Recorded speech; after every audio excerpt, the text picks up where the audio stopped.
Il y a 10 ou 20 ans, il était possible de démarrer une carrière, de réussir une carrière dans l'immobilier en l'absence de toute formation. Aujourd'hui, il faut oublier ça.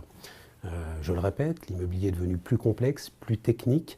Il est aujourd'hui, en fonction des profils, des postes à pourvoir, nécessaire d'avoir des compétences, d'avoir des dispositions. La formation, c'est le trait d'union entre ce que le client attend et ce que le réseau promet d'offrir à nos clients. Donc si on veut satisfaire les ambitions qui sont les nôtres et les attentes du consommateur, il faut au centre de toutes nos préoccupations avoir des conseillers qui soient particulièrement formés. Il y a deux types de formation. Il y a la formation d'intégration qui consiste à 2 semaines de formation, une semaine vendeur, une semaine acquéreur, où ils apprennent les choses essentielles.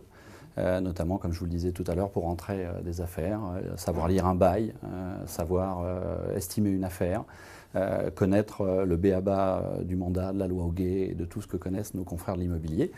Pareil pour l'acquéreur, une 2e semaine, qui est généralement 4 à 8 semaines après la première, de façon à savoir réceptionner un acquéreur, savoir s'en occuper, découvrir son projet et l'accompagner jusqu'à la signature en passant par une offre d'achat. Le niveau de compétence, il n'est pas obligatoire en entrée en agence. Ce qui est important, c'est de savoir que leur niveau va évoluer au fur et à mesure du temps. La formation Century 21 est différente en ce sens où nous avons une école de formation. La formation, elle est continue au sein du réseau et au sein des agences, elle est continue. Pourquoi? Pour que les collaborateurs soient toujours au fait. Effectivement, les lois évoluent énormément en gestion locative.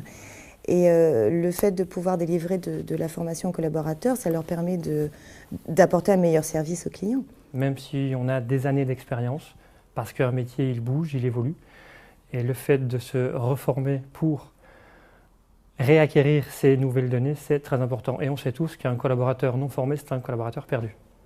Par le biais de notre manager et de notre directeur d'agence, dès qu'il y a un nouveau texte de loi, on est au courant tout de suite et on l'applique dans la foulée. Et également par les stages donc au sein du siège Century 21. Quand nous arrivons en fait chez Century 21, il y a en fait des formations juridiques, fiscales, financières et commerciales. Il est clair qu'un collaborateur qui rentre dans le réseau va rapidement aller en formation. Il sera épaulé, il sera guidé, il aura des outils, il ne sera pas tout seul, quoi. Toutes les semaines, il y a une réunion, bien sûr, de mise au point avec tout le groupe, et ensuite avec chacun des gestionnaires. Et donc, quasiment toutes les semaines, il y a une formation ciblée sur un thème. On n'aurait pas cette notoriété, on n'aurait pas ces parts de marché si on n'avait pas été capable de mettre de la formation devant chacun de nos collaborateurs.